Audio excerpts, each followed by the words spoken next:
எதிர்ப்புகளை தூளாக்கி முயற்சிகளை வேறாக்கி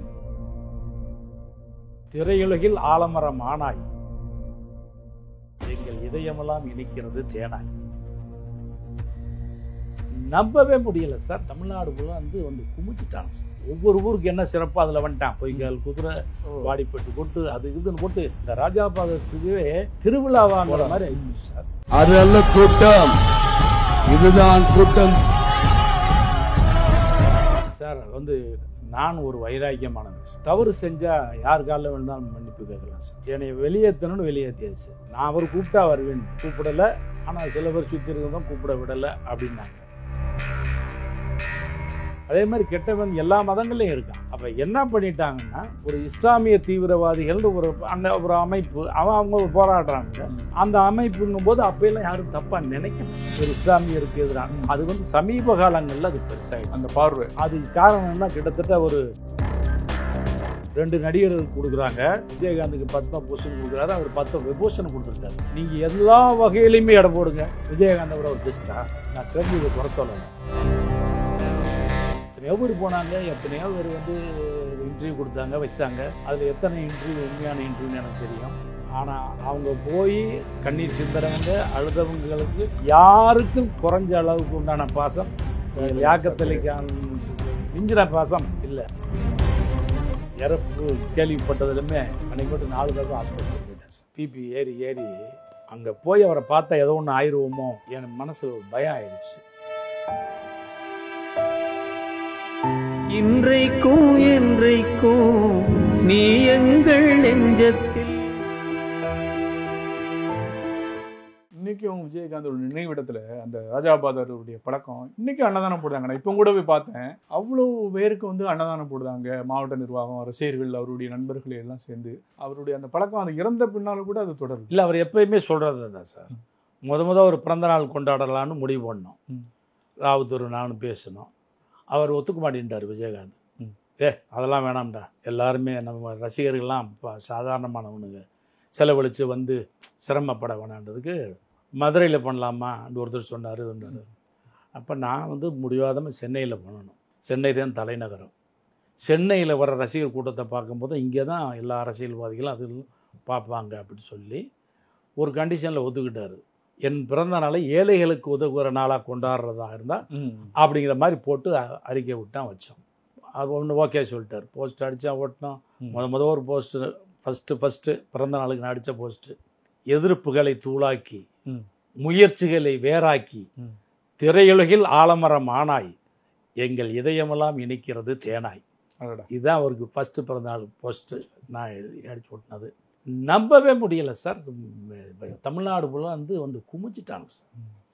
வண்டிகள் அதுகள் பாடி கட்டி அந்த ரூம் இதில் வரிசையாக நின்று ஒவ்வொரு ஊருக்கு என்ன சிறப்பு அதில் வந்துட்டான். பொய்கால் குதிரை, வாடிப்பட்டு கொட்டு, அது இதுன்னு போட்டு இந்த ராஜாபாதத்துவே திருவிழாவாங்கிற மாதிரி ஆயிடுச்சு சார். முதல் மாலை விஜயகாந்த் ராவுத்தர் நானும் ராவுத்தரும் போடுவோம். சொல்லி போட்டு அன்னை பார்த்துக்கண்ணேன்ட்டு என் பொறுப்பில் விட்டு போயிடுவார்.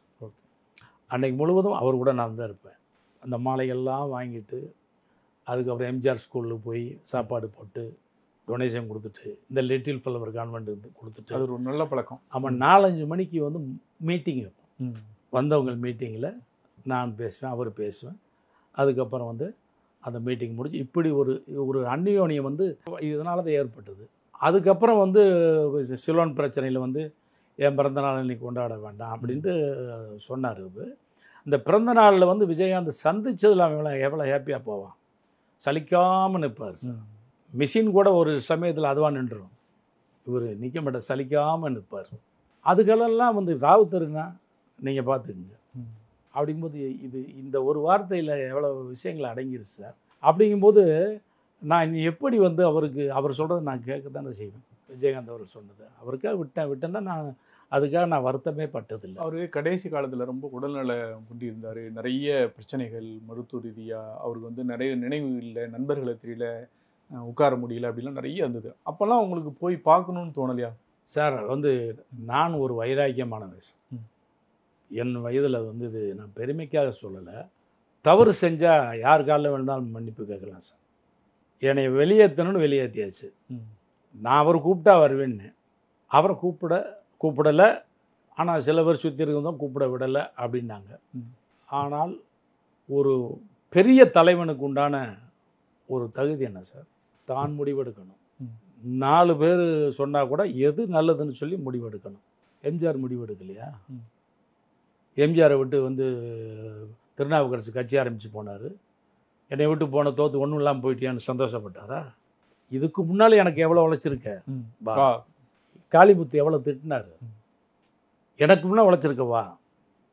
இதைத்தானே அம்மாவும் செஞ்சாங்க. கலைஞரே என்ன பண்ணார்? ஒருத்தன் குற்றச்சாட்டு வந்ததுமே தூக்கி எறிய மாட்டார், கூப்பிடுவார். என்ன நடந்துட்டு விசாரிச்சுட்டு உண்மையாக இருந்தால் கூட இனிமேல் அதை பண்ணாதான்னு நினச்சார். இதுதான் சார் அரசியல். யார் வேணாலும் சொல்லலாம் சார். அதில் எது நியாயம், எது உண்மை, யார் இருக்கணும் கூட, அது ஒரு நல்ல தலைவனுக்கு அதுதான் சார் மேட்ரு. இப்போ ஒருத்தர் பிரச்சனை பண்ணிட்டு போயிட்டாருன்னா அவரால் இந்த கட்சிக்கு இயக்கத்துக்கு எவ்வளோ நல்லா நடந்துச்சு? 80%. எந்த அளவுக்கு தப்பு பண்ணார்? 20%. அப்போ நீங்கள் இந்த 20% கரெக்ட் பண்ணிட்டு அதுதானே சார் இது. உங்கள் விஷயத்தில் அது நடக்கலையோ? நடக்கலைன்னா நான் பிடிவாதமாக இருக்கேன்ல. நான் போயிருந்து அவங்கள்ட்ட சாரி கேட்டிருந்தா கூட மாறி இருக்கலாம். எது எனக்கு நான் உண்மையாக உழைச்சேன். அவங்களுக்காக வந்து எவ்வளவோ நானும் இழந்தேன். ஆனால் ஒரு விஷயம், என்ன இழந்தாலும் இன்னைக்கு லியாக்கத் அலிகான் எங்கே சொன்னாலும் அதுக்கு காரணமாக இருக்கிற விஜயகாந்த். அதை வந்து மறக்கவும் முடியாது, மறக்கவும் முடியாது. மறக்க முடியுமா? இப்போ யானை இறந்தாலும் 1000 முன், இருந்தாலும் 1000 முன்னுங்கிற மாதிரி இறந்த பின்னால் அவர் அதிகமாக பேசப்படுறார்.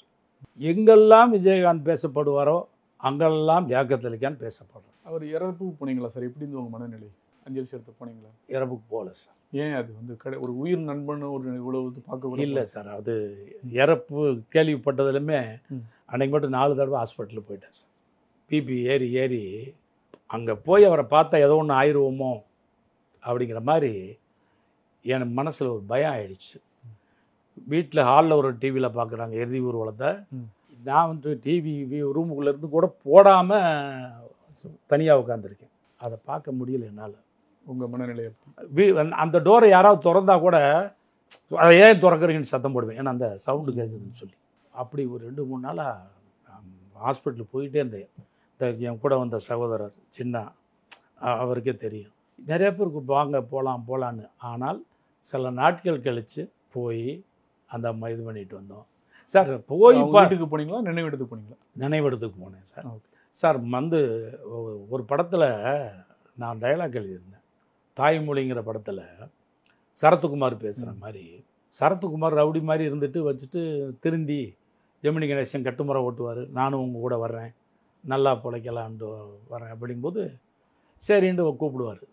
தூரத்தில் ஜெமினி கணேசன் பொண்ணு விடோ, ஒயிட் ட்ரெஸ் போட்டிருக்கோம், உள்ளே போம்பார். யார் அது? ஏன் உள்ளே போக சொல்கிறீங்க? அது விடோ, நீ முத தொழிலுக்கு வர்ற, அது முகத்தை பார்த்து போக வேணான்னு சொல்லிட்டுமே. அப்போ சொன்னார், நான் போய் பார்ப்பேன்னு சொல்லிட்டு, ஏன் தூய்மைக்கு வெள்ளைன்னு சொல்கிறீங்க, சமாதானத்துக்கு வெள்ளைன்னு சொல்கிறீங்க, அதெல்லாம் அந்த வெள்ளையெல்லாம் உங்களுக்கு நல்லா இருக்கும், பிடிக்குது, இந்த வெள்ளை மட்டும் இல்லையா அப்படின்னு சொல்லிட்டு ஒரு வார்த்தை ஒரு டைலாக்கு. என்னை பொறுத்தளவில் கையில் துட்டு இல்லாத ஆம்பளைக்கும் நெத்தியில் பொட்டு இல்லாத பொம்பளைக்கும் இந்த நாட்டில் மரியாதை இல்லைன்னு தெரியும். என்னை பொறுத்தவரை நெத்தியில் பொட்டு வச்சுருக்க பொண்ணுங்களை விட நெஞ்சில் புருஷனை வச்சுருக்கவங்கள தான் நான் லைக் பண்ணுவேன். சொன்ன மாதிரி எத்தனையோ பேர் போனாங்க, எத்தனையோ பேர் வந்து இன்டர்வியூ கொடுத்தாங்க, வச்சாங்க. அதில் எத்தனை இன்டர்வியூ உண்மையான இன்டர்வியூன்னு எனக்கு தெரியும், எத்தனை இன்டர்வியூ தெரியும். ஆனால் அவங்க போய் கண்ணீர் சிந்துறவங்க, அழுதவங்களுக்கு யாருக்கும் குறைஞ்ச அளவுக்கு உண்டான பாசம் லியாக்கத் அலிகானுக்கு மிஞ்சின பாசம் இல்லை. அவங்க வீட்டை தவிர்த்து சொல்கிறேன், அண்ணியாரையும் அந்த பிள்ளைகளையும் தவிர்த்து சொல்கிறேன். என்ன மீறி அவங்க யாரு பார்த்தா நான் போக முடியல. இப்போ ஏதாவது ஆயிடும் பயந்தேன்.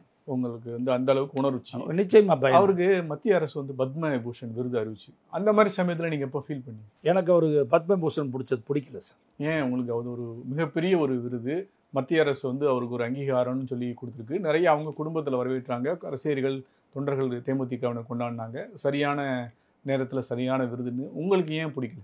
என்கிட்ட வந்து இன்டர்வியூ எடுத்தாங்க, நான் கூட வந்து அதை வாழ்த்து சொன்னேன், ஆனாலும் எனக்கு பிடிக்கல. என்ன காரணம் கொஞ்சம் வெளிப்படையாக சொல்லுங்கள் சார். அந்த நேரத்தில் சிரஞ்சீவிக்கு பத்ம விபூஷன் பட்டம் கொடுத்தாங்க. பத்மபூஷனை விட பத்ம விபூஷன் வந்து அடுத்த அடிப்படை பெருசு. ஆமாம். விஜயகாந்தை விட எந்த வகையில் சிரஞ்சீவி பெருசு? அது அடுத்தடுத்து வரும்ல சார், பத்மஸ்ரீ, பத்மபூஷன், பத்மவிபூஷன், பாரத ரத்னா. ஒரே சமயத்தில் கொடுக்குறாங்க. ம். 2 நடிகர்களுக்கு கொடுக்குறாங்க. விஜயகாந்துக்கு பத்மபூஷன் கொடுக்குறாரு, அவர் பத்மவிபூஷன் கொடுத்துருக்காரு. ம். நீங்கள் எல்லா வகையிலையுமே இடம் போடுங்க, விஜயகாந்தை விட ஒரு பெஸ்ட்டா? நான் சிரஞ்சீவியை குறை சொல்லலை. ம். அரசியல் ஆரம்பித்து இவர் ஜெயிச்சார், அவர் அரசியல் ஆரம்பித்து தோத்தார். ஆமாம். இவர் அதே மாதிரி வெற்றிகள் போட்டார். எவ்வளோ உதவிகள் பண்ணியிருக்காரு. அவரால் படித்து முன்னுக்கு வந்தவங்க இருந்தால் எத்தனை பேர் டாக்டர் ஆகியிருக்கான், எத்தனை பேர் என்ஜினியர் இருக்கான், எத்தனை பேரோட பசி ஆற்றியிருக்காரு, ம். எத்தனை இது பண்ணிருக்காரு, எளிமையாக இருந்திருக்காரு, இது பண்ணியிருக்காரு, எத்தனை ப்ரொடியூசர்களுக்கு கை கொடுத்துருக்காரு, எத்தனை டெக்னீஷியன்கள் உருவாக்கியிருக்காரு. நீங்கள் அந்த சாதனையெல்லாம் பார்த்தீங்கன்னா சொல்லிக்கிட்டே போகலாம் சார். ஆக அப்போ இவருக்கு பத்மவிபூஷன் கொடுக்குறதா அவருக்கு கொடுக்குறதா? பத்மபூஷன் கொடுத்துருக்கூடாதுங்க. பத்மபூஷனை தாண்டி பெரிய விருது கொடுத்துருக்கணும். ஆனால் அதே மாதிரி மாநில அரசும் எதுவும் பெருசாக பண்ணலையே சார், ஒரு சின்ன ஒரு பேர். அல்ல, அது அவங்களுக்கு தோணாமல் இருக்கலாம் சார். ம். எனக்கு தோணுது சார். ம். அந்த கௌரவம் போதுன்னு பெருமை நினச்சிருக்கலாம் அவங்க. ம். ஆனால் அதை விட பெரிய பெருமை வேணும்னு நான் லியாக்கத்தில் நினச்சேன். என்ன எதிர்பார்க்குறீங்க? எது சார்? விஜயகாந்த் சாருக்கு இன்னும் அடுத்தடுத்து என்ன கௌரவம் பண்ணணும்னு எதிர்பார்க்குறீங்க? சார் இப்போ பத்ம விபூஷன் கொடுத்துருந்தா அதுக்கப்புறம் காலம் அவர் என்ன கொடுப்பாங்க. ஆனால் அங்கே பத்மபூஷன் கொடுத்தது சிரஞ்சீவி இங்கேயும் விஜயகாந்த் அவர்கள் இங்கே வச்சுருக்கேன். நான் நடிகராக பார்க்கல, இவர் நடிகராக மட்டும்தான் இருக்கார். இவர் அப்படி இல்லை, இவர் எல்லாமாவும் இருக்கார். எத்தனை தாய்மார்கள் புள்ளன்னு நினைக்கிறாங்க, எத்தனை பொண்ணுங்க வந்து சகோதரனாக நினைக்கிறாங்க, எத்தனை பேர் படித்த ஆளாய். அப்படிங்கும்போது இப்படிப்பட்ட ஒரு மனிதனுக்கு உயர்ந்த விருது கொடுக்கணுமா இல்லையா?